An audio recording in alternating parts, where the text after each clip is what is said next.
Beth Lewis is going to read for a few minutes a portion of her story, Roller Coaster to Istanbul. So we'll do that, and then we'll turn it over to Marilyn to introduce Indigo, and let's get this meeting started.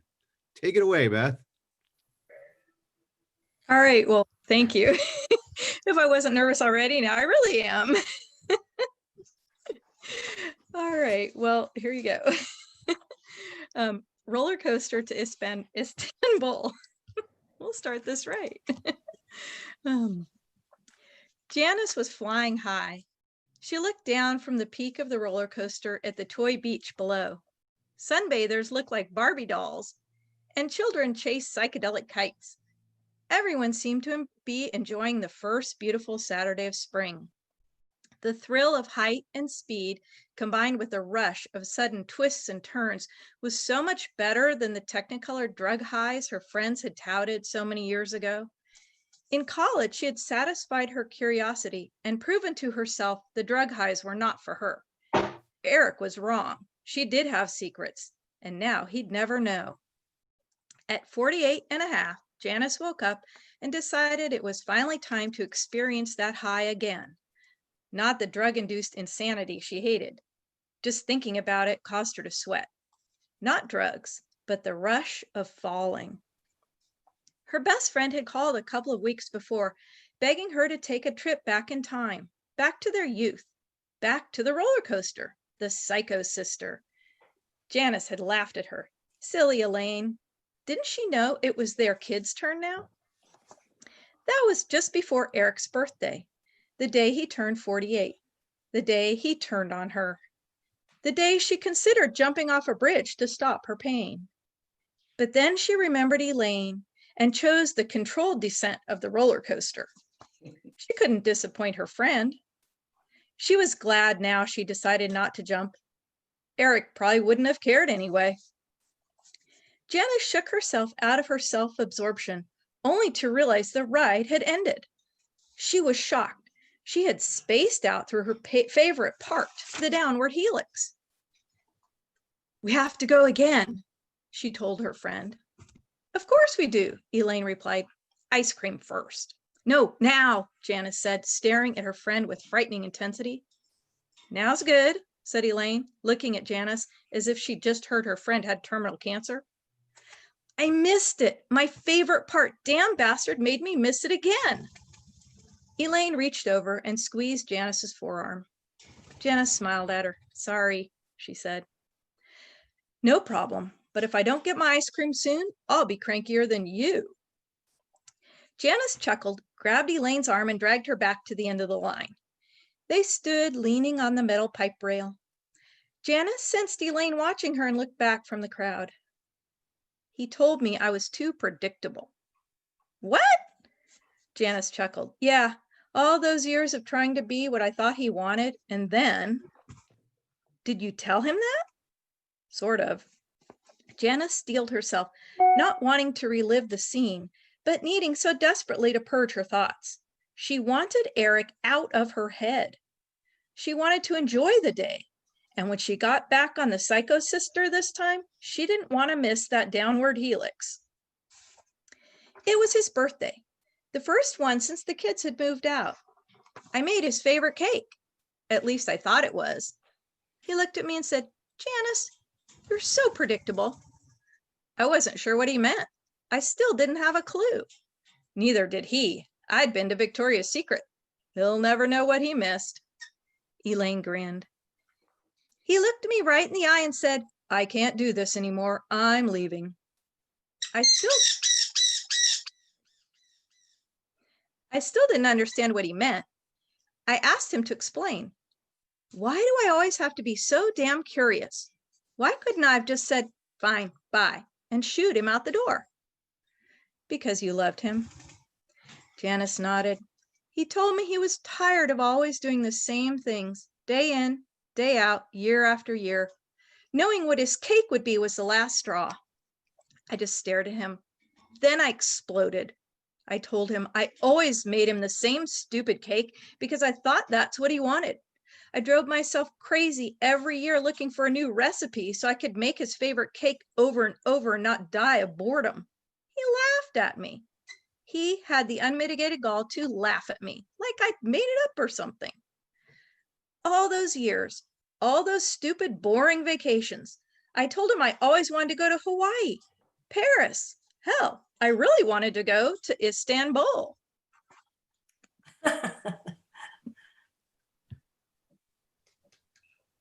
I love it. You have to read the rest in the book.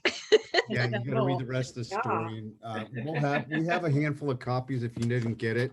I ordered 6 or 7 extras for the club, assuming that most of the authors who are in here and were accepted may want to pick up one. So if anybody does want a copy, I personally have 6 or 7 left here. Just send me an email or send an email to Melaine and we'll get it taken care of. Wonderful story. I'm not going to spoil the ending because it's really good. So, Marilyn. Well, I also, wait, hold on. I really Oh. want to remind you all that it's in Sunset Sunrise as well. So our anthology. Oh, good. She had my Ever- back. I had it. Ever here. the editor. I know. She's learning marketing really. No, I'm just kidding. Marilyn, it's all you. Okay, well, thank you very much, Sean. I was really glad that we had a chance to speak to you informally. Where's Indigo? He's there somewhere. Indigo, before the meeting officially started. So I don't see him. Is he there? I should put him into the gallery view. Oh, Here. there you are. There you are. Okay, now I feel better. I see you in person. So for weeks, we've eagerly anticipated your presentation today. We especially appreciate your gift to us this holiday season in the middle of a pandemic. I think that's unusual enough for all of us. We're lucky to have a talented poet, author, and screenwriter give a featured presentation on how poets and authors can successfully transition their works to the big screen, hence the title of your presentation today. And I know we've seen that gorgeous cover of that you'll be showing everyone soon. This topic is of special interest to many of our members. Redwood Writers has many poets and writers of every genre, fiction and nonfiction. Many of our poets have published in our poetry anthologies, such as our latest one in 2020. Let's see if you can see this. And Yet, which has a neat cover, which was actually, this was painted by Linda Reed, whom I mentioned earlier. Yep. But the editors of this anthology, Les Bernstein and Fran Claggett Holland, are also esteemed poets from our club. So it's worth a mention. A little more about your extensive background in the literary and the creative arts, which is very impressive. You're a former faculty member at the Stone Coast MFA program, where you graduated in 2012 with an MFA in poetry, fiction, and screenwriting. 3 of your short plays debuted at the 60 Million Plus Theaters Spring Playwrights Festival. Your full-length stage play, Live at the Excelsior, was a finalist for the Images Theater Playwright Award. The subsequent screenplay was optioned as a full-length film, and you continue to consult as scriptwriter and advisor for independent filmmakers. You have the honor of being named the Poet Laureate Emeritus of Sacramento, and I heard you say earlier, I think you were Poet Laureate for 3 years, right? In Sacramento, yes. Which is wonderful. And your 4th book of poetry, Everybody's Jonesin' for Something, took 2nd place in the University of Nebraska Press's Backwater Prize. You mentioned today also that will be published and available in March of 2021. So we can look forward to that. This book, a multi-genre work consisting of poetry, short fiction, memoir pieces, and stage plays, will be published then. Your 2nd book, Through the Stonecutter's Window, won Northwestern University Press's Cave Canem Prize. Do I pronounce that correctly? Cave Canem? Cave Canem. It's Latin, Cave Canem, yes. Oh, thank you for correcting me. Your 1st and 3rd books, Taproot and In the Room of Thirsts and Hungers, were both parts of Main Street Rag's Editors Select Poetry Series. You're also an adjunct professor at Dominican University and visiting faculty for Dominican's MFA program. You teach poetry, short fiction, and introduction to stage and screenwriting. So I think you have more than enough qualifications and accomplishments to join us today. We're so honored that you're here. So I'll turn this over to you. It's all yours. Well, thank you. Welcome, everyone. It is a great pleasure to be here. As I was telling some of the people who had shown up before, I love teaching. I'm an engineer in the daytime, and I routinely give up the large amount of money I make from that to go teach somewhere where it's Oh, not exactly a large amount of money, but it's what I love to do. It's what I enjoy doing, and you guys are my tribe. This is where I want to be. cool. When my second book was coming out, and I decided to go and get an MFA degree. And I was at AWP in a lounge. I think it was in Chicago at the time, drinking, perhaps flirting. It's hard to say. But I was talking to this woman who had just won a major award in fiction, and I was speaking of poets who write fiction, and she said she hates that. She said she can always tell when it's a poet writing fiction. And I rattled off 2 or 3 people who did write in both, and her response was, "Oh, I had no idea they wrote poetry." And it made me think, well, what changes in a person between poetry and fiction and stage and screen that they know the conventions to write for it? And that became my thesis for my MFA program. It's entitled, wouldn't it be nice if this came up immediately? Taming the Hydra. This is a subset of what I learned and have practiced from that time. Can y'all see that correctly? Because there's a lot of things up on my screen. All right, perfectly. So the pictures by John Singer Sargent, and of course, Hercules was killing the Hydra. But what I wanted to know was, how could you marry all of these different heads into one discipline? And what I found out was that it wasn't as difficult as I thought, as long as you were ready to change the way you think. When you started writing your primary genre, you had to learn all of it. You had to take each lesson, each lack of understanding of what was supposed to be done, and make it part of who you were. It's no different for any other genre. Basically, what it comes down to is, this is a therapy session. What I want to do with you is give you the things that will make you not look like an amateur, teach you the things that you need to incorporate in your thinking, especially when you switch to screenwriting, and give you the tools to practice them.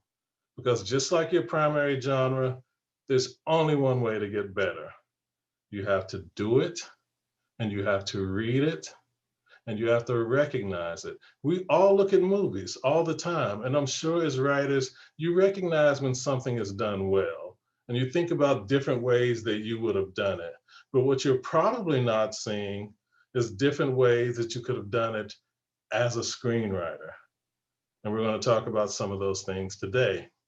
Now, I didn't know what you all looked like, so I looked you all up online and came up with this composite of all of you writing. And this is you. If you look closely enough at each little piece, you'll see a piece of you in there. Some of your biceps, the hair, the baldness. This is you when you're writing. No one's helping you. Your pure concentration on what you're doing, because it is your creativity that you're working on and that you're using. Let's take a look at you as a screenwriter. You're there somewhere. This is not you when it comes down to the screen production. You are here. Everyone is looking at you. They're waiting to see what you've done. Now, granted, by the time they're all there, they're actually looking at your script, but they all have a say in how this turns out. And there is someone ready to skewer your script. This is a collaborative art. It's an art form that everyone gets to take a look at what you're doing and make changes. We'll get into why in a minute. Singular text, poetry, fiction, essays, nonfiction versus collaborative text. It's a finished product versus blueprints. Everyone take a deep breath as we get ready to go through this, because a lot of you aren't going to want to hear what I'm saying at first. But trust me, there's something so beautiful about it that it will make you continue. As a poet and an author, you own the door, you own the key. You may have an editor, but the creative process is your own. Script writers, other people get the key. They get a key. They may get a key that wasn't even yours.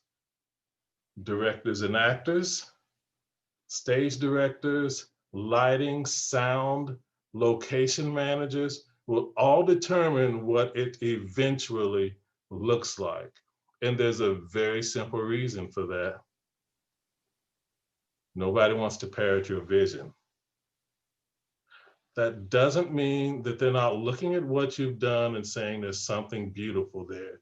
Here's the question I always ask script writers. Why do you think Meryl Streep acts? It's not because she sees something that says, you need to do it this way. You need to act it this way.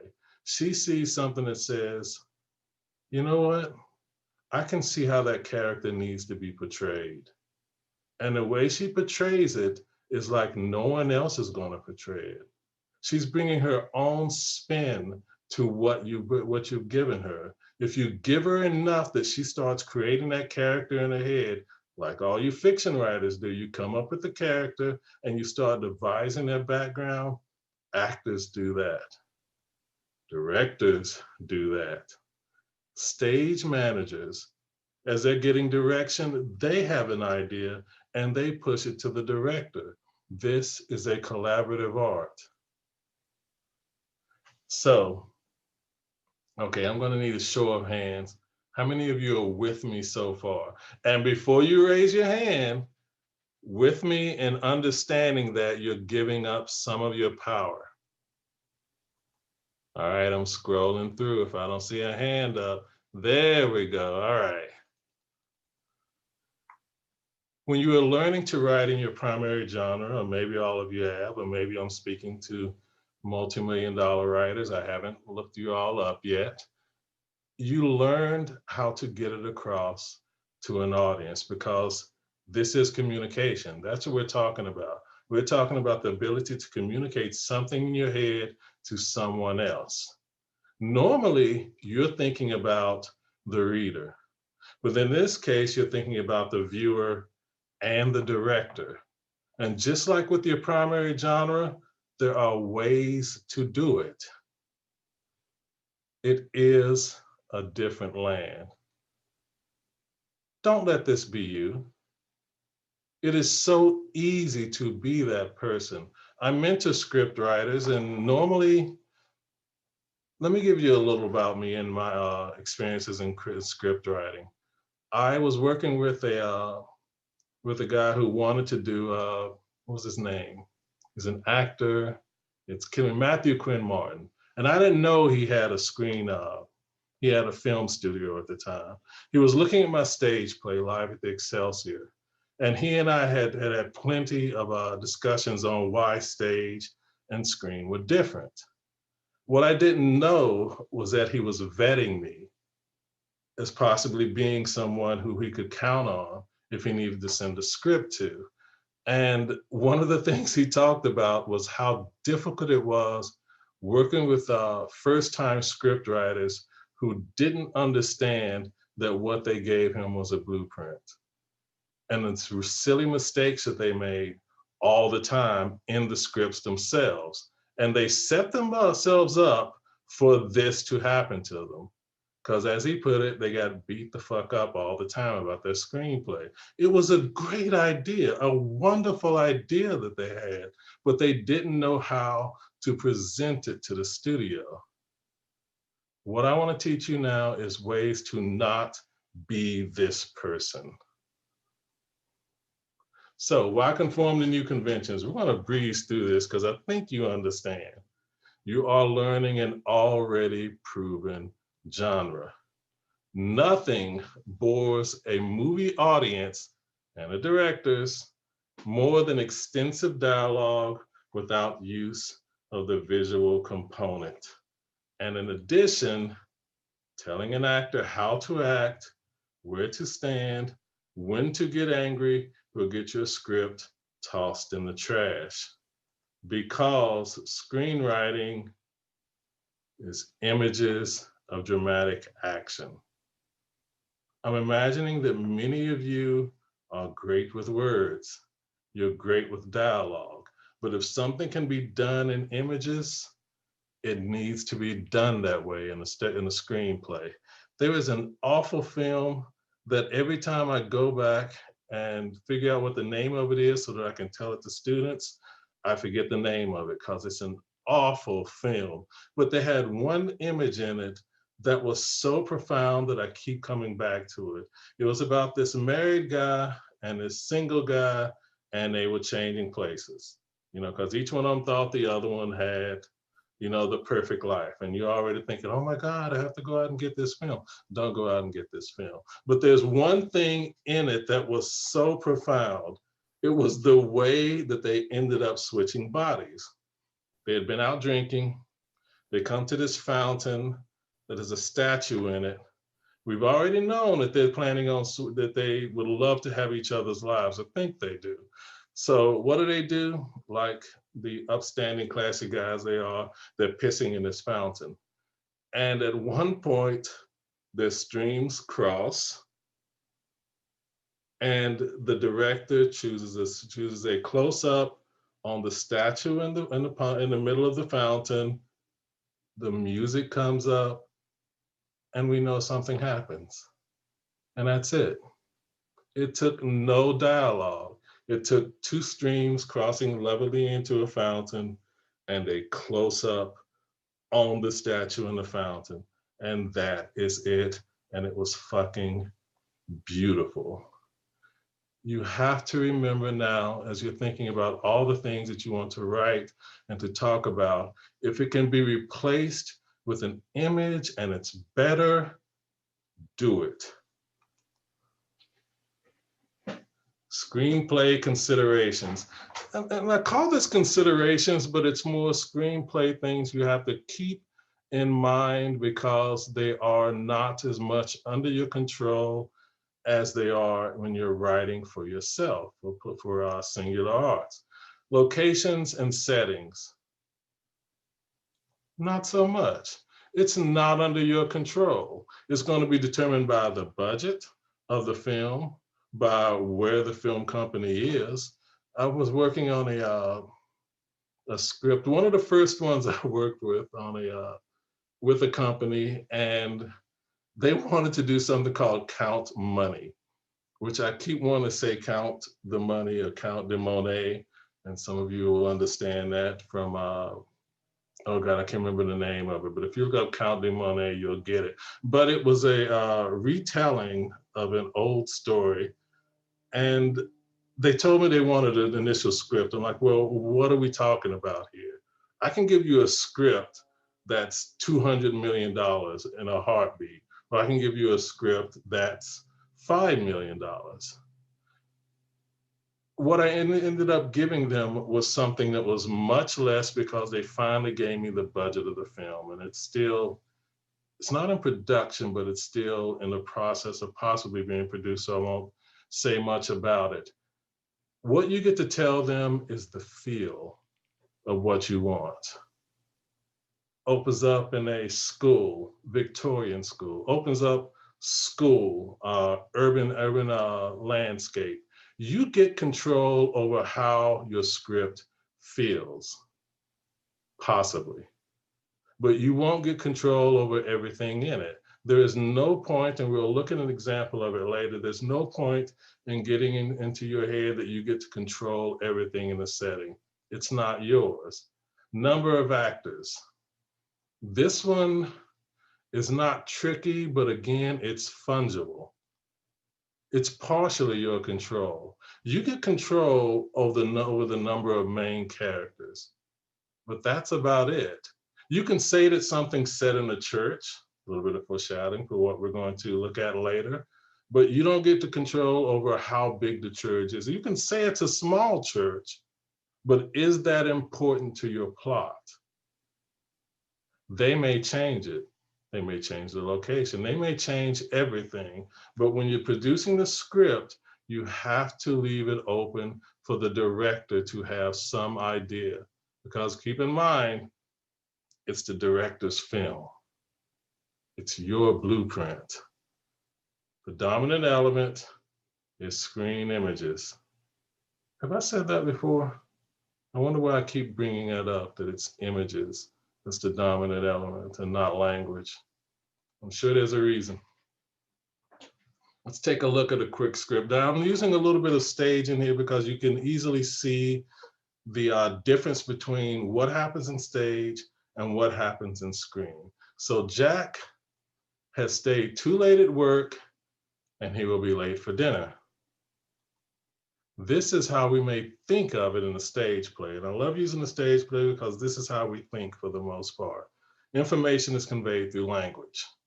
Assistant, you're working late tonight. Jack, no later than you. Assistant, but didn't you say yesterday that you were meeting your wife for dinner tonight? Jack, oh my God, dinner, I completely forgot. What time is it? My wife is going to kill me. Makes sense. Let's see the screen version. The information is conveyed through images. Interior, office, night. Frank looks at the clock, grabs his briefcase and rushes out the door. Cut to interior, Frank's dining room, night. Nancy, furious, sits alone at a table set for tea. Nancy looks at the clock and snuffs out the 2 half-melted candles, and not a word needs to be said. There's probably music in the background. You didn't write that. You don't get to determine what music is being played unless it's important to the script. How many of you are starting to think that images may have an important part of how you see what's going on and what needs to be written? Thank you. I love the hands raised. Yes. Doubt. I'm sure we're all having a little bit of doubt right now. You're wondering if this is something you should be doing.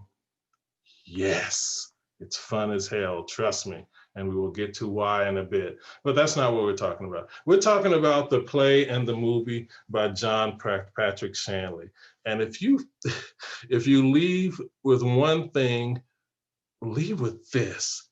John Patrick Shanley wrote the play and the script for the movie. That's some hard shit to do. So Doubt, a Parable, it analyzes an instance of doubt and suspicion in a Catholic school in the Bronx in the 1960s.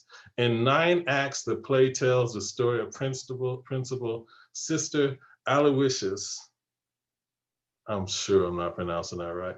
Aloysius' suspicions about an inappropriate relationship between a priest, Father Flynn, and a young male student, a young Black male student.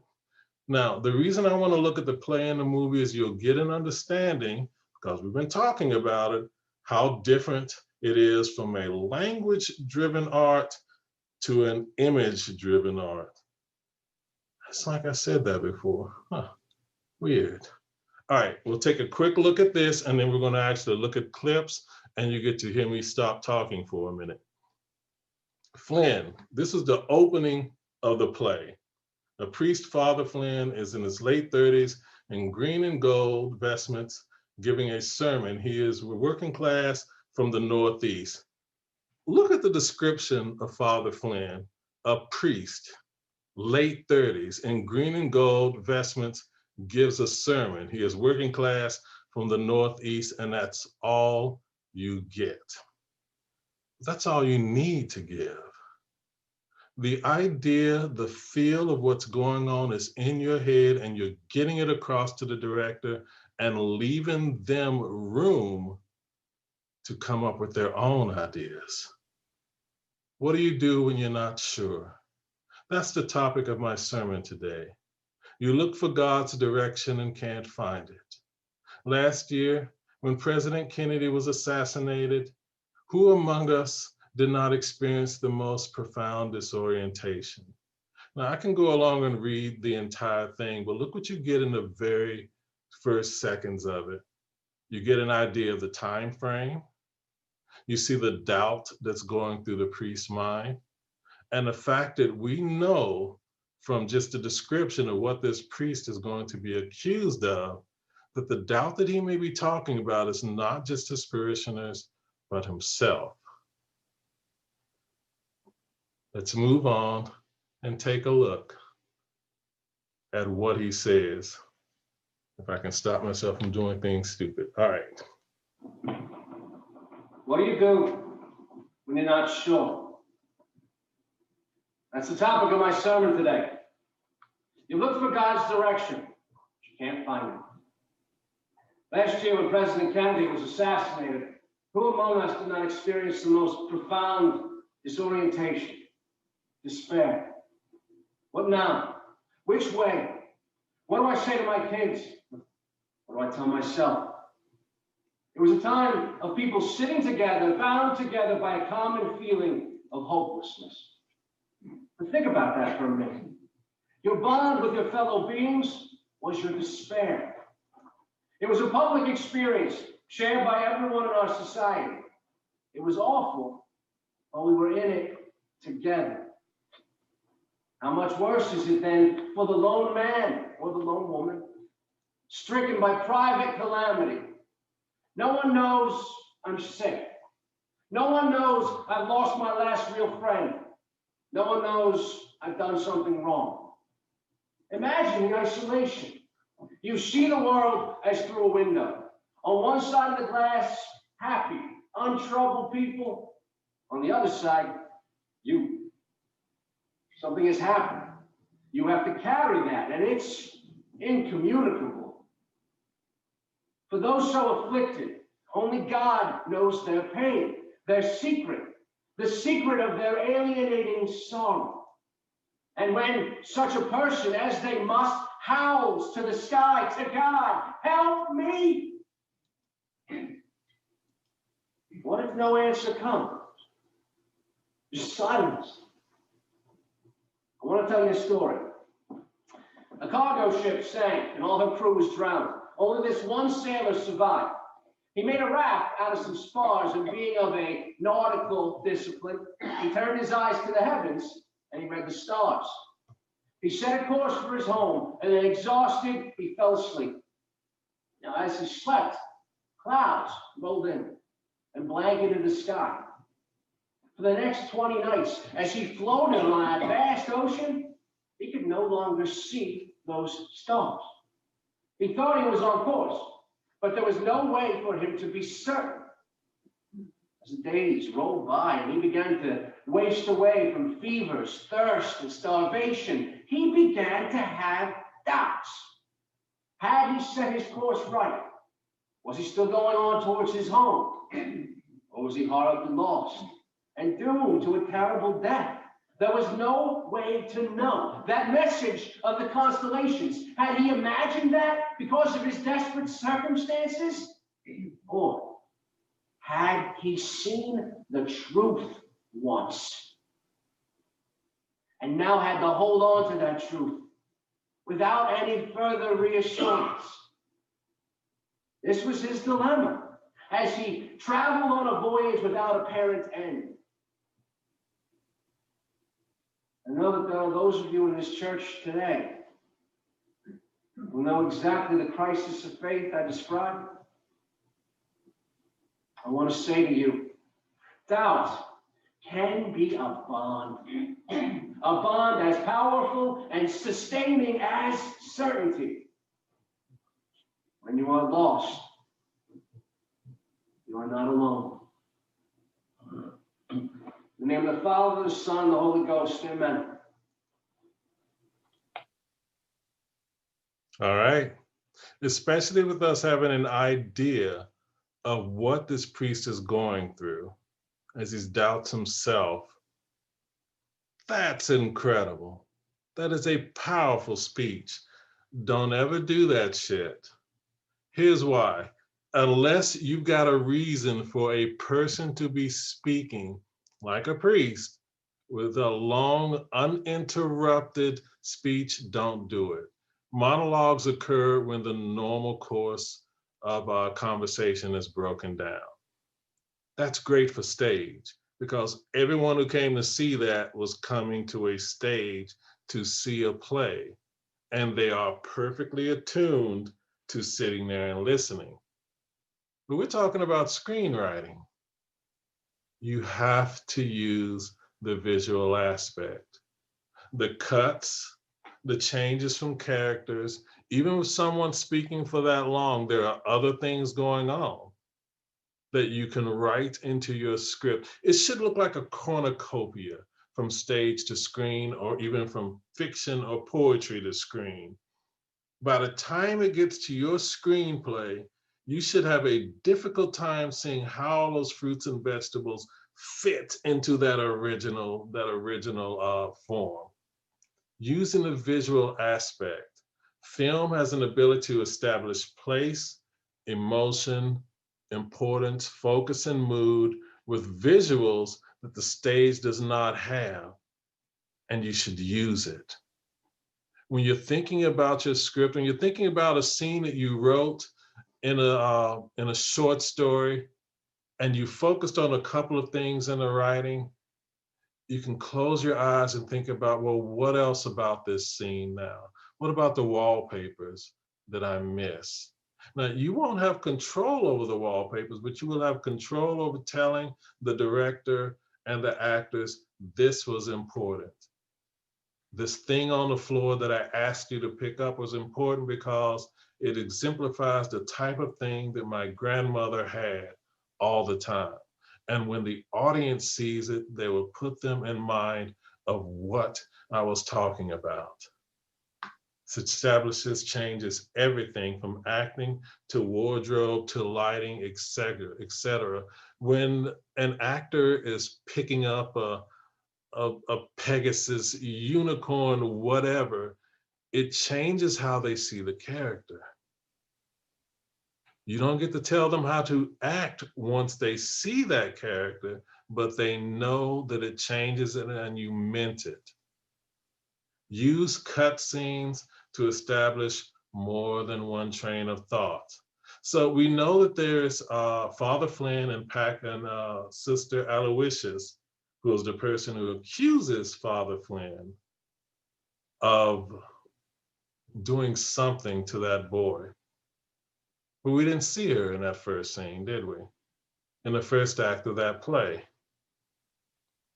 Let's take a look at the movie. I want to tell you a story. A cargo ship sank one night. It caught fire and went down. And only this one sailor survived.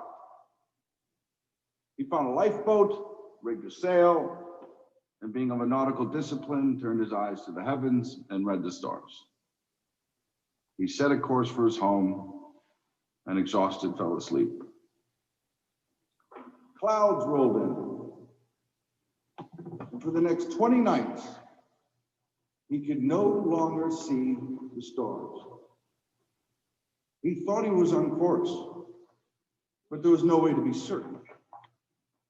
And as the days rolled on and the sailor wasted away, he began to have doubts. Had he set his course right? Was he still going on towards his home, or was he horribly lost and doomed to a terrible death? No way to know. The message of the constellations, had he imagined it, because of his desperate circumstance? Or had he seen truth once and now had to hold on to it without further reassurance? There are those of you in church today who know exactly the crisis of faith I describe. And I want to say to you, doubt can be a bond as powerful and sustaining as certainty. When you are lost, you are not alone.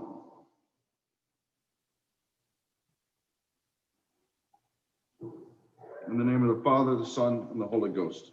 Amen.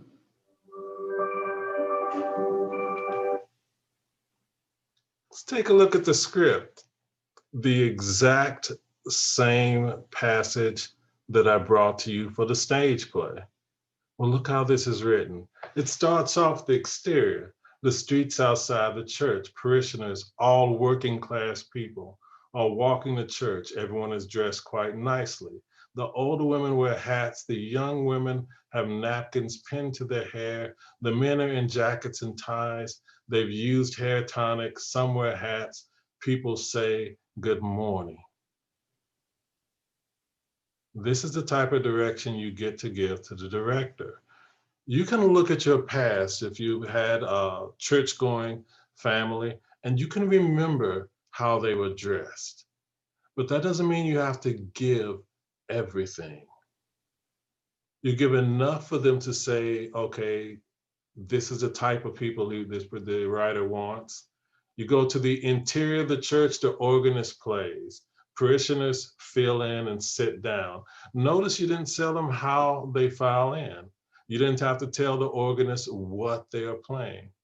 Cut to interior, the church altar, Father Flynn at the pulpit, and it continues from there. You are directing a scene in your head. You don't have to control all of it, but it is absolutely your scene. You get the person that you get to tell the director and the actors what you want them to do. If you get a chance, Meryl Streep speaks about, it's got Meryl Streep in Doubt on YouTube, and she speaks about how she constructed the character of Sister Aloysius. And she talks about the script and then how she took clues from her own background to figure out what the actors, what the character would act like. And this is where it gets beautiful. You could see a play, or let's say that 2 or 3 people did your film a few times and none of them would be the same. And getting a chance to see an actor and actress do something to something that you want is fucking outstanding. To see what they took out of what came out of your head, you just want to jump. Unless they do something that's really awful and it just makes you want to scream. And yes, that happens sometimes too. Doing this is a risk. You're absolutely saying that you're allowing other people to join you in a collaboration, but it is worth it. Okay, final draft. Everyone write it down if you don't already know what it is. Final draft is a program, and it will make sure that when you write a script, it looks like this. Sure, you could go online and try to figure out and make a Word document. Don't do it. Sometimes when young script writers come to me, it's because someone has told them it wasn't in a proper format. The reason that directors want to see this is because they can look at this and get an idea of how long the script is just by looking at it. It's very clear. The actors know where to look to find their dialogue. The directors know, the stage managers know, the lighting, they all know this format. Don't try to do it yourself. It's like $80 and you get to keep it for the rest of your life. Get Final Draft. Learn how this looks. Learn how it's supposed to look.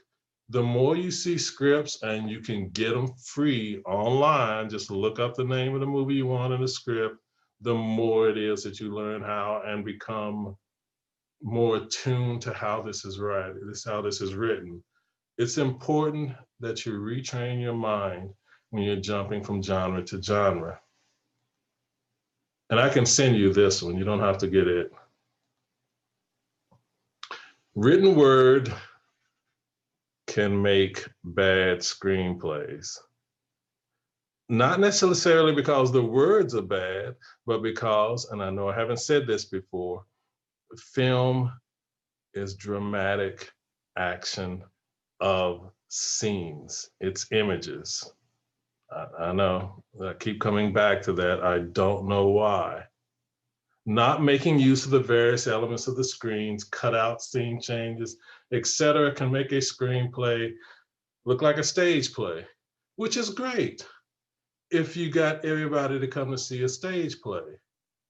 But they didn't. They came to see a screenplay. Rosencrantz and Guildenstern are dead. I'm not making a statement. This was in Hamlet. It was one of the final scenes. Rosencrantz and Guildenstern are two characters that had very little time in the actual play. However, Tom Stoppard came up with a brilliant idea. Since they did have so very little time in the play, he wrote a play telling this tale of Hamlet from the viewpoint of these two characters. So they wake up and they're traveling. They don't know where they're going.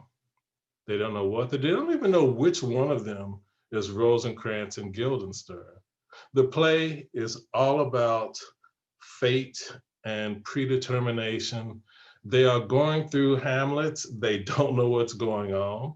They are brought in because they are told Hamlet has gone crazy, and they're trying to figure out and help figure out why Hamlet has gone nuts. The play is brilliant. Tom Stoppard decided he wanted to turn it into a screenplay. So he wrote the screenplay. Tom Stoppard is a brilliant writer.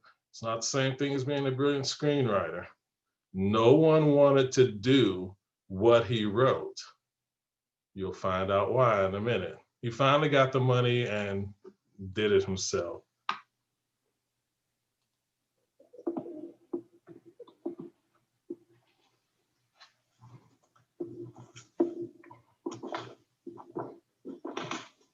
Fancy a game?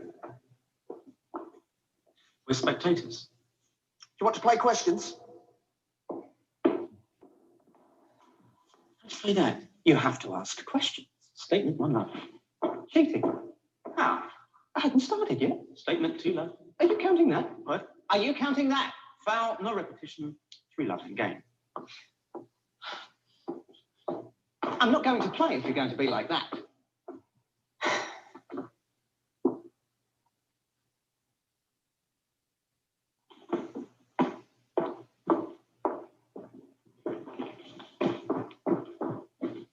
Who's served? Hesitation, love one. Who's go? Why? Why not? What for? No! No synonyms. What all? What in God's name is going on? Foul, no rhetoric, 2-1. What does it all add up to? Can't you guess? Are you addressing me? Is there anyone else? Who? How would I know? Why do you ask? Are you serious? Was that rhetoric? No! Statement 2 all game point. What's the matter with you today?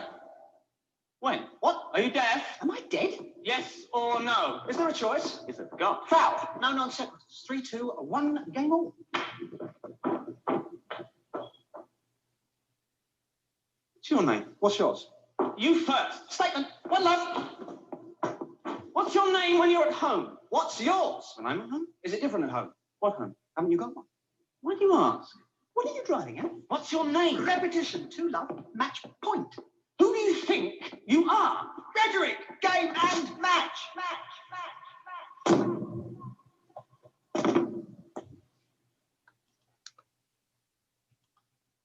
So, as you may have guessed, wait a minute.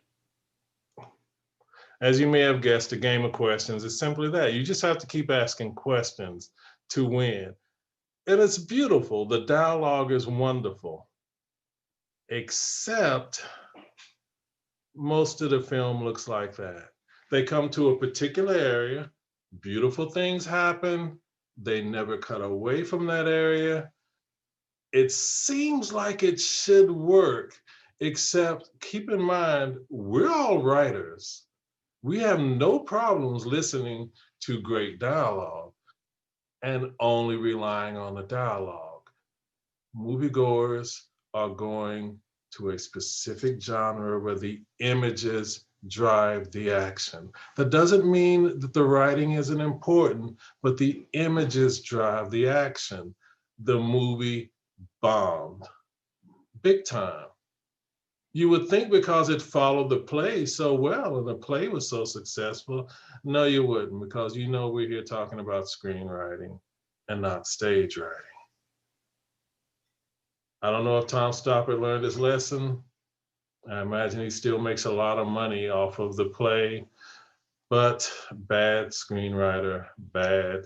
Great dialogue, but the dialogue does all the work. He could have cut to scenes of Hamlet. Hamlet was going on in another room, and it seems to be somewhat important. He could have cut to scenes of anything else that was going on. He could have cut to scenes outside. He could have set emotion, mood of the times. He could have done anything to make sure that it wasn't just dialogue, because this is screenwriting. Most of the scenes look this way. Characters get to a spot, they stay there and have long, uninterrupted conversations. It sits on the dialogue with no interruptions. This is a visual medium. Few, if any, cutaways or changes, no use of other characters or interruptions or moving scenes to break up the staging. It was staging, just like a play. It looks like a stage play, which is fine unless you came to see a movie. All right, gonna need a show of hands. Is everyone still with me, or is people thinking other things? Because we've gone over a lot. And I'm asking y'all to make some big damn leaps in your thinking. Think like a screenwriter, transitioning from stage to collaborative arts. All right, we're moving into the final stretch, and I'm going to give everyone 4 minutes to take a quick break and come back, because what we're going into next is huge, and I want to make sure we're all here for it. I'm starting again in 4 minutes.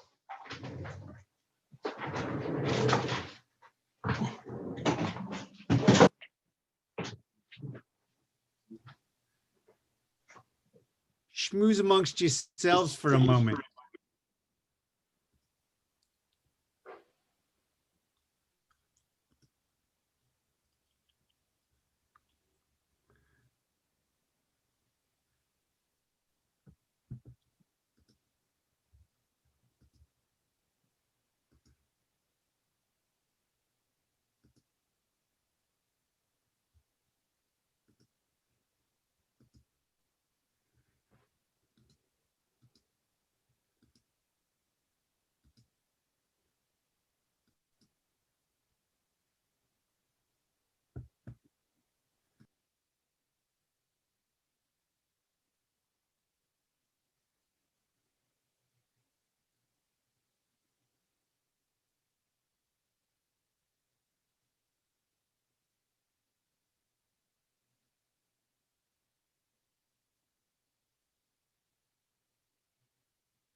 And yes, we can talk for another 2.5 minutes. Does anyone have any questions? Yeah, You can just shout them out. I have a real quick question. Do you think that that scene in Rosencrantz and Guildenstern could have been changed if they did some quick side shots, or do you think it was just the length That was the What problem. do you think? I think it could help, but it did seem to go on a little long. Yeah, Yeah. I would agree with that. Remember the monologue we did at the very beginning with Patrick Shanley? Mhm. He shortened that a bit for the screen, and he was using that time to introduce Sister Aloysius and give us her demeanor a bit, and a cutaway to Brit to show how she was reacting to his speech when he was talking about doubt was beautiful. And it's the type of thing you have to think of when you're thinking screenplay. Use those cutaways. Yeah, I think they could have done anything. They could have gone to a particular, what was Hamlet talking about at that time? What was his father going through? Or his uncle? There was a lot that could have been done with it, giving us more to think about. Stage plays are kind of like, well, I don't want to say that, but they force us to be active listeners. And you can't treat a film like that. If you force people to be an active listener too much, they will eventually start daydreaming. It's not because they're stupid, they came to see a film. I think one of the things that's so delightful about going to see a play is, especially this one, is the quick language. Yes. It's so hard to film. Yes. And Yes. it reminds me of the sword fight in The Princess Bride, right? It's Mhm. very quick, except in that we have the sword fight to follow too. Exactly, yes. Whereas Yes. in this, where they could have played on, they also have the visual of the game. There's not actually anything to follow except for the literal conversation. So Yes. if they did something visually with the angles that followed the physical act of the game as well as the dialogue act of the game, it might have worked, but it would have Yeah. been difficult. Yeah, exactly. I love this film. I watched it several times, but I also know it's not a film I invite people over to see unless I already know that they love that type of thing, because they're not going to stay interested in it. I'd love it if everyone did, but that's simply not the case. All right. Indigo, Yes. you showed us in Doubt, you showed us a shooting script because it had low angles and high angles. You wouldn't start with a shooting script though, would you? I mean, No, you would not. Thank you for bringing that up. It's like a final script. If you want to see a great final script for a stage play, look at Raisin in the Sun, because it tells everything that's going on, how the actors move, where they're going to react. Don't do that. And like he was saying, this is a final script because it gives things that you as a stage writer, a screenwriter, have no control over. Thank you for bringing it up. I was going to forget. Yes. I have a question. A lot of times in our screenwriting group, people think they have to, their first draft literally should have that stuff. And we keep trying to tell them, don't do that because the director wants that control.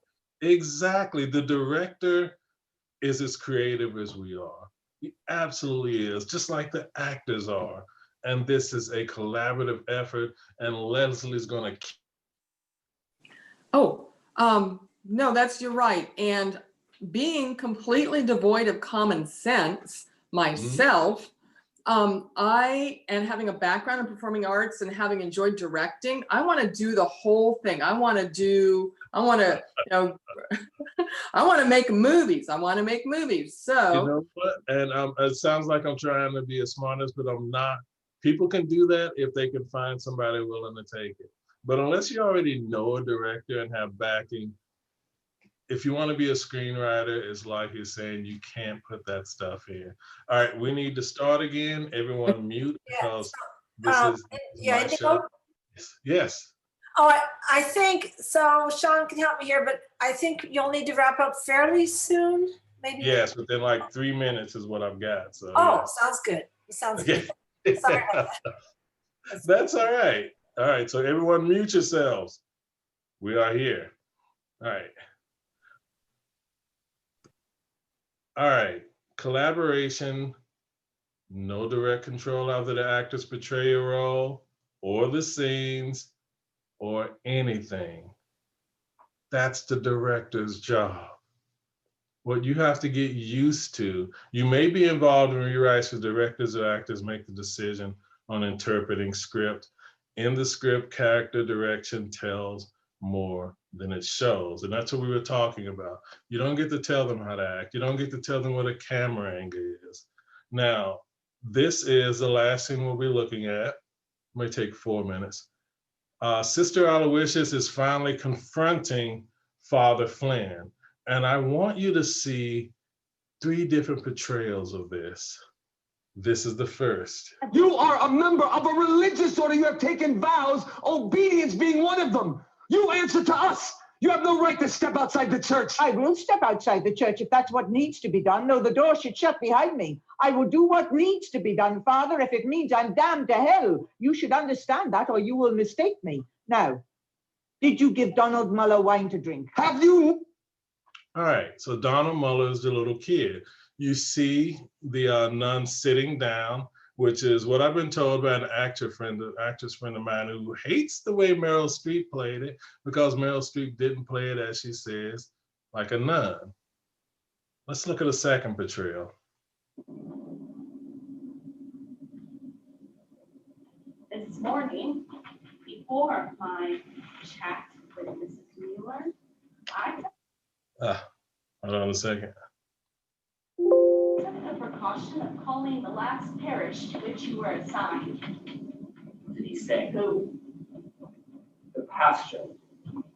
I didn't speak to a pastor, I spoke to a nun. I've spoken to a I pastor. spoke to a nun. The church is very clear. You are supposed to go through a pastor. Why? Do you have an understanding, you and he?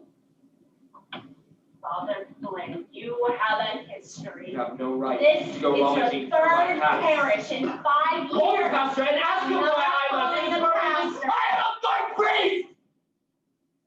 There is nothing in my record to suggest otherwise. You will go after another child and another until you're stopped. I won't say Not touched a child. you have, Not the slightest proof of anything. but I have. I love the way they chose to almost have her chasing him around the desk. I love her attempt at being in control. Let's look at the last one. Now, granted, these are 2 people who have some serious acting chops, but I love how throughout this film, she has been under such great control. And look how she acts now. This morning, before I spoke with Mrs. Miller, I took the precaution of calling the last parish. What do you say? Oh, The pastor. I did not speak to the pastor. I spoke to a nun. You should have spoken to the pastor. I spoke to a nun. No, that's not the proper route for you to have taken, sister. The church is very clear. You're supposed to go through the pastor. Why? You have an understanding, you and he? No, you have no right to go rummaging through my past. You have a history. This is your 3rd parish in 5 years. Call the Why? pastor. Ask him why I left. It's perfectly innocent. I'm not calling the pastor. Now, I'm a good priest. Go after another child and another child until you are stopped. What nun did you speak to? I won't say. I've not touched a You child. have! You haven't the slightest proof of anything. But I have my certainty. And on with that, I'll go to your last parish and the one before that. If necessary, I'll find a parent. Trust me, Father Flynn, I will. You have no right to act on your own.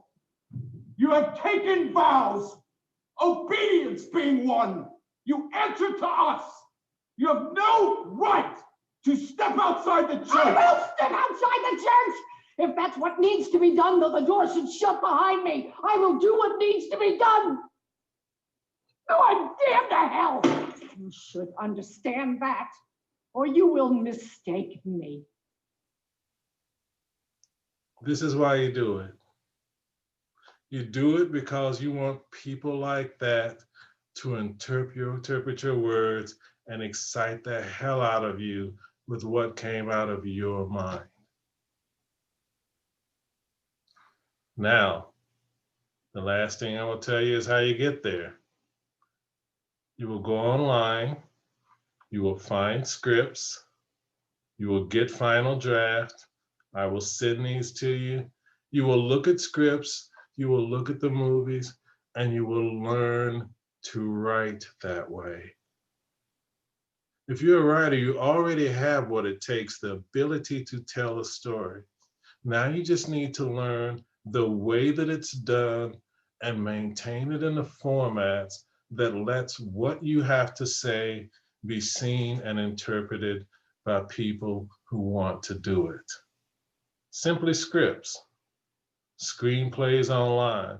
Just give this shit away. You can look at any of it. I highly advise Pulp Fiction, for those of you who can actually look at the movie. You will see exactly how much is not in the script, but the blueprint for it is there. All right, I have pushed my time over a few minutes. Does anyone have any questions? Any answers? I could always use answers. Hey, Indigo, can you go ahead and stop sharing screen so we can see everybody? Yes, I can. Oh, absolutely. I keep forgetting that. And we got about, I don't know, maybe till 2:20 at the latest for questions, and we got some regular business to attend to, but. Yes, all right, 8 minutes. So Indigo, you had questions from Carl. Katie raised his hand, and also Caitlin Gertner, if they still have questions. Let's hear it. You have to say your own questions with that type of place. Is Carl there? No questions for me. Okay. All right. Caitlin, And then Caitlin Gertner, you had a question about asking about the difference between the capitals and lowercase screen directions, I believe. Yes. In terms of format, what is the difference between those two directions? Oh my God, you know what? I'm going to send that to where'd he go? Because it's one of those things that when Roger, what's the difference? Because when I see it, it's been told to me by. well, part of it is that the characters are capitalized the first time they're introduced. And then after that, they're not capitalized. That's one of the distinctions. I have to look at final draft and figure it out because yeah. And the trouble is, as you know, a stage play final draft is different than a screenplay final draft. Very much formats so. are different. Same with television, and that can be really confusing to screenwriters because they learn one style and then they don't realize it has to be in a different style for the genre and the contest they're submitting. And the beautiful thing about final draft is it keeps track of it. It's like the map on your phone now. By the time you've gotten so used to it, you forget why things are being done that way. Yeah. Get final draft and it'll make it, you do it right every time. That's good. Yeah. It's a great presentation, Indigo. Thank you so much. Oh, my pleasure. Do we have any other questions, Marilyn? Or are we good? I think, well, those are the only ones that I'm aware of. I have one. Roger DeBeers has one, and Curtis. We got time for at least two more if they're brief. Quick question, maybe it's a long answer, but contests, screenwriting contests. I've submitted, I don't know how many. What is your thought on those? The books of mine that have, like I have a book coming out in March, and because it's with a big press and I won a prize, people are telling me that they say, hey, I see you got a book coming out. And then they tell me where it's being advertised. They don't bother to tell me those things. Anytime you win a big prize, it helps. Even if you win a small prize, they want to keep whatever they're doing going, and they will help you advertise. And it's a good thing to add to your thing.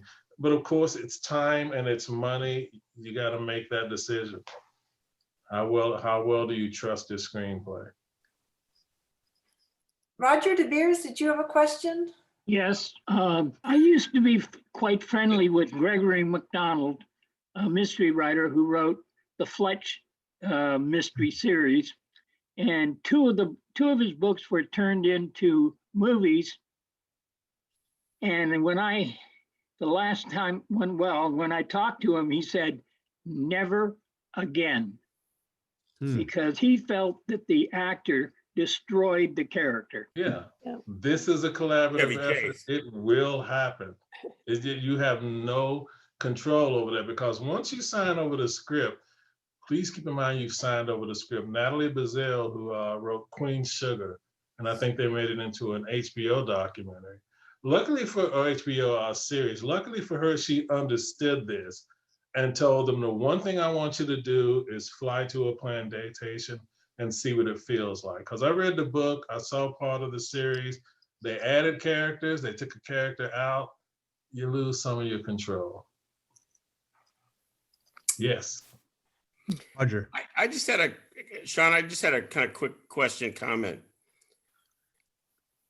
Is that okay?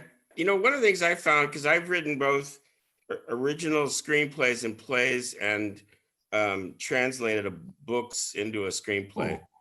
And one of the things that seems to me that, and maybe it's just because of what I wrote, I really found writing from scratch for a screenplay, just an original idea, I found it much more liberating than converting my book into a screenplay. Oh, yeah. Now, when I converted the book, a lot of it was just getting rid of scenes that don't work visually or, you know, are unnecessary. Yeah. But I thought it was more creative feeling to just start, you know, blank and writing, you know, a comedy than trying to convert something. Did you have that experience? Oh God, yeah. When I wrote, I had to convert my stage play, Live at the Excelsior, to a screenplay. That almost made me give up screenwriting. It was such a fucking pain because I knew what I wanted to be and it couldn't be that anymore. Take a look at Jurassic Park, read the book and look at the screenplay. And there are some things that are so much simpler in the screenplay that all I could think of is if he had saw the screenplay, he would have rewritten the book to match that because it was so much simpler. And we don't want to we want to make sure they get their business done here. So the minute he says stop talking, people, we got to stop talking. Yeah, and you know what, Indigo, we could probably sit here and talk all day long. We could, yes. Personally, I'm really appreciative that you showed up. Thank you, Marilyn, for setting this up. Yeah. The club hasn't had anything really on the screenwriting area in quite some time. So everybody just give them a big round of applause. Thank you very much. Yeah. Indigo, we have one more question from Deborah Taylor French. Deborah, do you want to ask him that after, or what should we do here? I can frame it right now. People might be interested. Something I've learned about movies is I kept saying, why are there so many action films? And a friend of mine who's a bit into films and has done movies said, you know what? The Chinese love them. You need very little dialogue. So I was wondering if you ran into this in your writing. And they said, less words, more action. We become desensitized to action and to film and it's easy to see by just looking at the description of films now. They don't have to. They just show the person show. As we become more desensitized to those things, and yeah, it's going to bring about a lot more action. But that doesn't mean there isn't room, and I watch action films, but that doesn't mean there isn't room for great dialogue and great films. Right. But yeah, that is true. Type of things, yeah. But sometimes the scripts don't make any sense. The action movies, you understand, the characters are not consistent. They don't have to. They had a great explosion. They have an explosion. That's right. Yes, but I'm not knocking those. People like them, and it is a visual genre that people want to see. Yeah. Well, you know what's really exciting, and again, thanking you for making a decision between you, me, and Marilyn, and a couple other people in the last 24 hours. I'm going to kick off the board announcements, and we'll have another couple. And kicking it off is us making a decision based on some feedback from you guys as members to have some workshops. And we already have Indigo coming back on March 10th on a Wednesday night, 6 o'clock to 7:30 for an hour-and-a-half workshop where we can roll up our sleeves. And I can't thank you enough for that. And I love teaching a workshop to this, yes. Yeah. So that's where we can roll up the sleeves and find out the difference between a final script, a shooting script, and actually what a screenwriter will do, whether it's screen or stage play. And I'm stoked. I'll be there for sure. Yeah. And we'll do both. We'll write an example of a stage play, convert it to a screenplay, write a screenplay, convert it to a stage play. It's a lot of fun. It will drive you nuts and you'll learn a lot. Yeah. Awesome. Thank In you. terms of other, just real briefly, because we've got a couple other people I know on the member side that have some exciting stuff to share, I believe. Michael Shapiro will be here on the 17th talking about creativity. My wife Chrissy and I heard him at Copperfields right before the shutdown. He's written a book on interviewed a whole lot of people with his work at the Press Democrat over the years. That'll be a workshop on it, specifically on creativity on February 17th. And then the other thing, and all this stuff will be in the newsletter that comes out in a couple weeks. So the other thing is the CWC Lit Review is open for submissions according to a letter I got yesterday from Donna. So December 15th through March 15th is the open window. We already had Beth read her story. They're back in the season again. If you got some great piece of work that you want to put in there with the other writers for California, put your name in the hat. I think it's $10, 10 or $20 to submit, but it's great exposure like Indigo was talking about. It's not necessarily an award, but it's one other cred that you have if you're going to do stuff. So that's all I have. On the board, what other announcements do we have? Does somebody want to give an announcement for author launch? Judy, do you mind doing that? Are you still here? I don't mind. We actually have a full slate of authors ready for that. That's going to be our February meeting. And so Jean Sloan is coordinating with the readers, and so we all want to be there to listen, but this is for people who published in the last year. So it's very exciting, but there is a waiting list because, sometimes things change up a little bit. But each author will be able to read, I think we're going to do 5 minutes each. So we have 12 positions for that. So we're very, very excited. There'll be more information in the newsletter coming out. And I think it's going to be exciting. We've never done it like this before, but I think it's going to work. It's a whole different ball of wax, and we got some other surprises that we may or may not have in place by the time February rolls around. One of which, and Indigo, you're welcome to be part of this, is setting up a bookstore on our website. Oh, nice. It's a win-win-win for everybody, including members and others who are featured speakers to market their materials through the club. And it's a revenue share deal. So that's down the pipe too. Who else? Roger, you want to talk briefly about our membership, and then Marilyn? Yeah. Thank you, Sean. Membership, we have one new member just this week. We're now at 233 members, which is at least 80 more than the next largest club. We're the largest branch. But the important thing for those that aren't members but are attending our session today, and other people that have been members in the past, is beginning January 1st, we'll start our half-year membership option where you can pay a little bit less of a fee and be a member for the rest of the year. So those that are attending today that aren't members, maybe they're visitors, if you want to join the club, wait for 10 days and then join after January 1st for the discounted fee, because as you know, we've got 2 anthologies, we've got contests galore coming up, 3 more contests in this year. There's a lot of writing opportunities for our members. Awesome. Thank you, Roger. Chrissy, is there anything newsletter wise that you want to cover?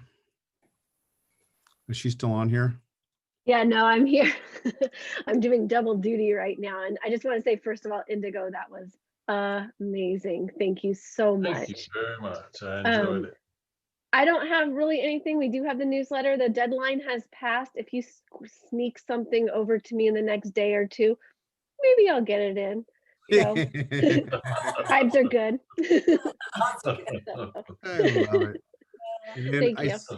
I see there's a couple hands. I don't think there's anything else on the board unless, Marilyn, do you want to talk about speakers now or at the end? Whatever you want. I just want to tell about the January speaker. Let's go ahead and do that now. Okay, and thank you again, Indigo. I agree. I second Chrissy's motion about an awesome presentation. Well, thank you. So in January, we will have Shelley Blanton Stroud on January 16th at our monthly meeting.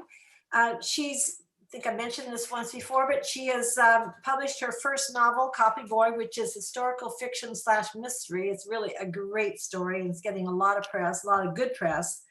And she's going to be talking about fact or fiction. Let's see, fact and truth, fiction and nonfiction. And she's really well informed. She's taught many years taught creative writing many years at Sacramento State University and has done all kinds of things. So I think we're in for another treat. Awesome. And then Judy just private messaged me, and then we've got Kimberly and Carl with a couple member announcements, and now Roger. Starting hopefully by mid-month next month, we lost our listserv. Judy, Malena, and I are in the process of setting up another system that is probably even way better than that. We need to suss it out. I'm going to order it up by next week.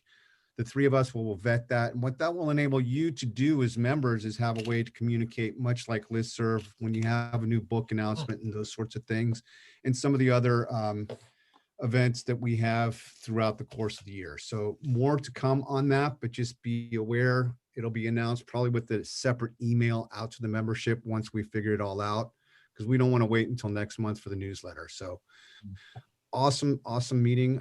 Carl, you're up first, then Kimberly and Roger. Go ahead and unmute yourself, Carl, if you can.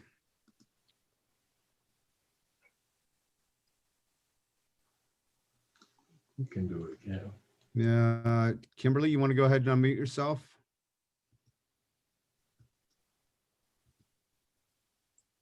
Okay, I was going to, and then someone beat me to it.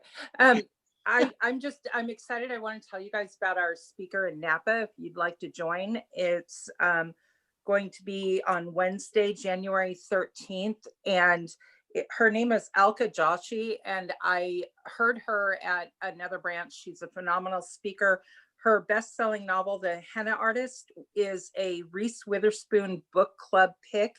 And it's also in development in a Miramax TV episode series. And so she covers a lot of things that kind of actually follow up from what we've heard today. So I think you guys will enjoy it. And you can just go look for CWC Napa Valley Writers to get more information, or or you can email me. But I think you'll really like her. She's got a ton of positive energy and a lot of knowledge. So. Is that next month, Kimberly?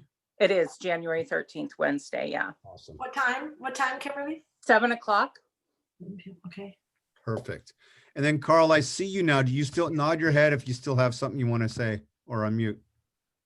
No, I had just raised my hand. I didn't have an announcement. Oh, that was from before. I made a mistake. Gotcha.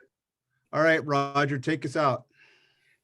Is Chrissy gone off? Is she there? No, she's multitasking, but multitasking. Well, this is mainly for Chrissy, but I just want to say to everybody, you can write a nano book in November and you can have it in print in December. Hoo-wah! Well, there's a little editing that can help too. So well, I edit as I write, Chrissy. This is just the first draft, but I thought she'd get a kick out of that. He starts with the cover and then fills it up, and right. Kudos to everybody that wrote 50,000 plus for NaNoWriMo, which is National Novel Writing Month. It's a lot of work. I don't know if I have it in me again, but my little bride down there wrote 90,000. Not to take any thunder away from Roger, but. Well, she wrote for No, that's the ding. It's a contest, isn't it, Chrissy? it's absolutely a contest. Roger and I are in competition, and we're always trying to beat each other. Yeah. Next year at the kickoff, what we're going to do is have a workshop in all likelihood in October, so that we can talk about this. But one little prop that I'm going to bring is the old schoolyard, who gets to bat first or who gets last licks. It's going to be a baseball bat, and we'll just have fun with that. All right. Anybody else? I don't want to let anybody forget anybody. Indigo, great job. Just seriously, it was really nice. I'd like to say one more thing. Take us away. You're only going to get better at this if you look at scripts. Yeah. There is no other way. You have to read. especially when you're first starting, read scripts that you've either seen the movie for or want to see the movie for. Because once you start making those connections, it will make you a screenwriter. Yeah. And what he said too, because Chrissy and I took a creative writing class, and my instructor said the same exact thing. And I always forget the name of it, the free script. That's another one, yeah. Yeah, but I started reading Braveheart. The first 2 pages, you're like, because we've all seen Braveheart, but the first 2 pages, your mouth is on the floor because without even any imagery, that's the beauty of that. And it's pretty fun. I'm excited to learn more about it. Hey, have a great rest of your Saturday. A happy holidays, Merry Christmas, Hanukkah's over, whatever else you celebrate. It's been a pleasure. We're in it together. Let's keep rocking and have fun next year. Happy New Year. Thank you so much, Indigo. Thank you. Thank you. Truly my pleasure. And by the way, I forgot, I'm going to step away, but the meeting room is going to be open for another half an hour if anybody wants to hang out. Indigo, you're welcome. I don't know what your schedule's like, but mix and mingle amongst yourselves. And I've got about 15 more minutes if anyone has any questions. There you go. All right. Well, I'm going to have to scoot, but thank you so much. Yeah. Bye-bye. Bye, Marilyn. Bye, Deborah. Good to see you. Bye-bye. Bye. I'll hang and monitor the room so you can be here. Thank you, Judy. Make sure I don't get attacked or anything. Judy, Yes. thank you. Good to have a bodyguard. Yeah, Yes. Judy has to keep it safe from us hooligans. This has been a great meeting, and I appreciate your presentation, Indigo. I have to scoot as well, so happy holiday and stay safe, everybody. Same to you. Yes. And actually, Indigo, my name is Kimberly. I'm going to have a question for you, but I have to step away for a second, and I'll be right back. That's fine. Yes. Indigo, one of the things I think would be really nice in your workshop next spring is maybe examples, because the idea of taking a novel to a screenplay, I get a short story or whatever, but a poem to a screenplay, there's a stretch to me. But I love that idea. I mean, I get what you're saying, but you may want to give us an example or make us try to work from an example. I can, and I'll say them for the workshop, but it's more the cornucopia, because I've talked about that. And, you see the cornucopia and then it's got all these fruits and vegetables falling out of it. It's just more fruits and vegetables falling out of a smaller cornucopia. It's extrapolation, but that's what we do anyway. So it can be done. There are Patricia Smith, who is a wonderful poet. She had a poem turned into an incredible stage play. And I won't even go into that because it's too much extrapolation. Stephen King wrote a 7-book novel, 7-book novel set based on was it Blake? The poem by Blake, The Dog Tower. I think it was. It can be done. It's not impossible. And it's one of his most famous series. He wrote it over 20 years. It's just a matter of how much the person is willing to extrapolate. Oh, here, let me be sure I've got everybody unmuted. So, because I see Linda, go ahead and unmute yourself. There we go. Yeah, everyone unmute yourselves. Yes. Yeah, go ahead. Be free. Be free. I just saw an interview with an author, young author, poet, who wrote an entire novel in verse. I haven't seen the book yet, and I can't remember her name, but I think that's got to be an amazing challenge. Yeah. Yusuf Komunyakaa wrote a libretto based on Gilgamesh. Yeah. Yeah. So, hi everybody, good to see you all again. I just wanted to mention that my agent is telling me to write, and I'm writing a creative nonfiction history book about a woman, and she told me to write it as if I were writing scenes for a movie. And that makes so much sense. And Indigo, thank you very much. You brought it together for me. I really appreciate it. Thank you very much. I wrote a screenplay called The Clown Wrangler. And when I first started it, it was a poem. And it was a really bad poem. And then I tried to write it as a short story, and it was an even worse short story. But when I finally realized it was the images driving it, I wrote it as a screenplay, and I love it. And if I had more time in a day, because that's one of my biggest problems, I write in a lot of genres. I'm an engineer, and there's only so much time to put into anything. And I'm going to take 7 months off soon and just concentrate on script writing and get things out. Because obviously, if you don't get things out, you can do little bits and parts here for companies all the time, but sooner or later you want to get something on the screen. Indigo, I have a question. Yes. I have a script that I made it into the quarterfinals of 4 different contests. And I'm wondering, is it worth editing it to get it even better and to resubmit to some of these contests? This is going to sound like a total cop-out, but that's kind of up to you. Do you know why it was in 4 different? I had my first book finished as a runner-up for the T.S. Eliot Prize. And I just thought, next time I send it somewhere, it's going to get published. And it ended up with 7 more runner-up finishes until I finally asked Kwame Dawes. So I saw him at the Woodstock Poetry Festival. And he was judging the National Book Awards that year. And I didn't want to tell him what I was going through. So I just asked him, how do you choose the final book? And he said, a lot of them deserve to win or could win. He said, but when you go through them, there's one thing that doesn't work. A small thing, but it takes it out of contention for working or for winning. And I went back and edited the manuscript, and it finally got accepted the very next place I sent it. But what it comes down to is, do you know why it hasn't won? Have you gone through someone who knows scripts and says, this may change, this could change?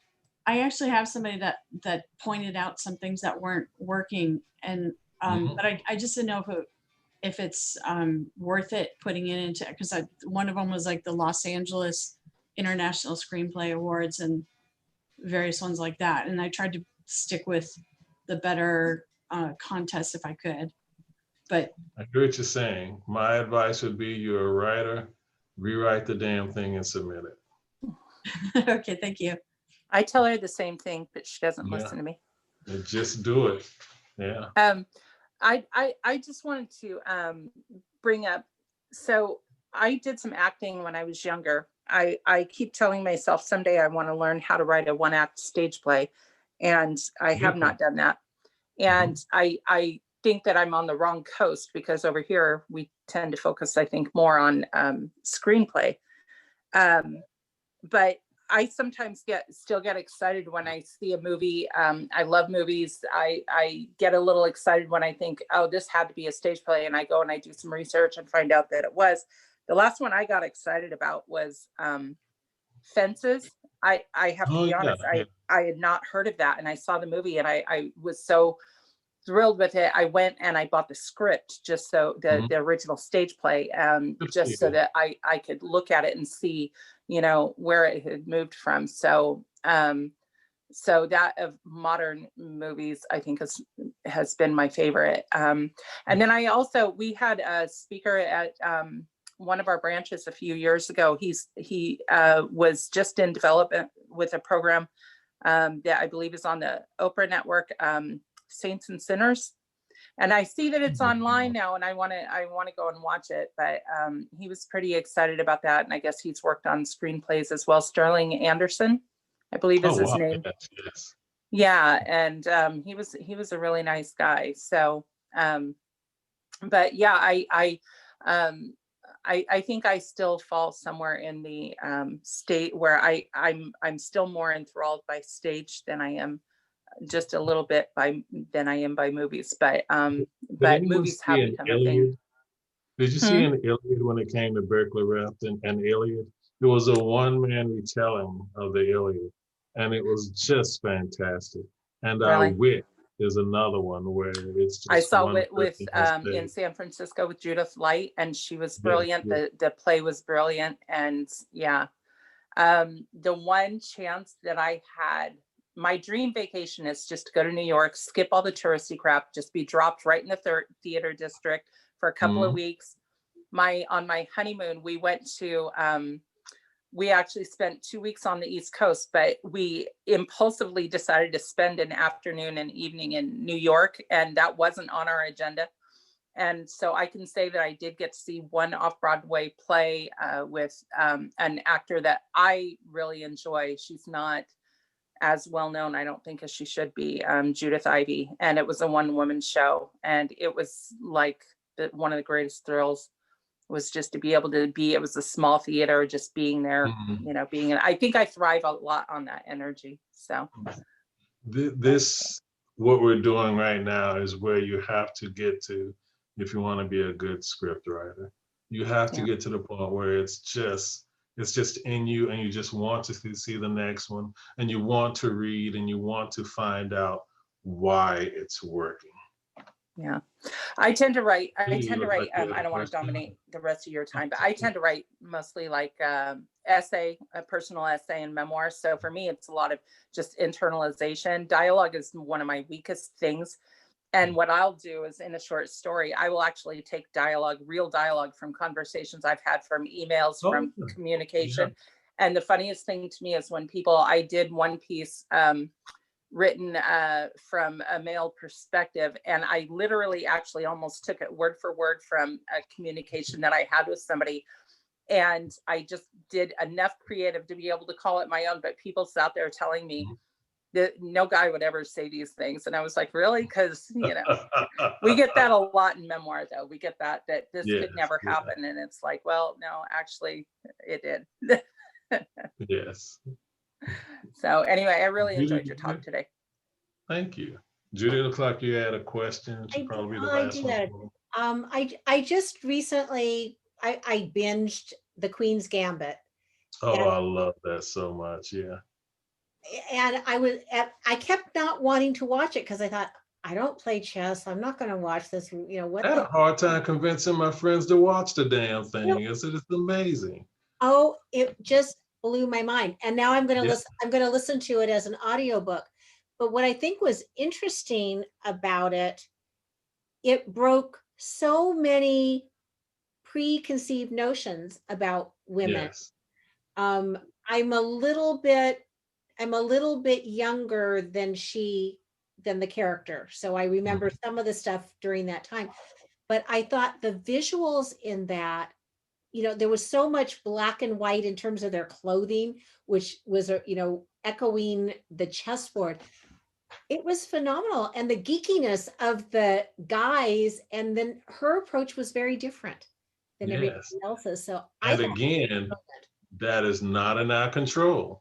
And it was great. I mean, it was fantastic. There's been a couple of documentaries that have been done on just the visual aspect of what was going on. And if you're lucky, you get somebody who's got a great vision and has a lot of money, because that's what it came down to. Oh God, I know. I was just watching, I'm going, holy moly. It was, yeah. Just the clothing for that is more than most people have for their budget for any production. If you haven't seen The Queen's Gambit, see it. And now that you're thinking about our dialogue, watch it, see how precise it is, and especially see how many questions are never answered. Because it happens in our speech all the time. Just because somebody asks a question doesn't mean it has to be answered. And we often don't answer questions, or we answer them circuitously, or we answer them by moving it somewhere else. This is part of how we think. And if you get used to that, when it goes into your writing, the directors and actors will see it and ask themselves, well, why didn't she answer that question? Then it becomes a part of their makeup. And it is just, mwah, it's beautiful. All right, I need to get going. Thank you all for showing up. I hope to see you in March. Well, we're gonna write some shit. It's gonna be great. Thank you so much. All right. Yeah, you know, Thank you. Indigo, the thing I Yes. like about the way you talk is I grew up talking like that. I have learned so many different ways and incorporated them all into Yeah. how I speak. I was a street kid. You would. Oh yeah. I speak like an engineer. I speak like a writer. I speak like a kid who grew up in North Carolina. And I speak a little Portuguese, but that's a whole different story. Oh, lovely. All right. Totally Goodbye, lovely. everyone. Thank you. I'm going to end the recording now, and you'll all be getting a copy of the link. So happy holidays.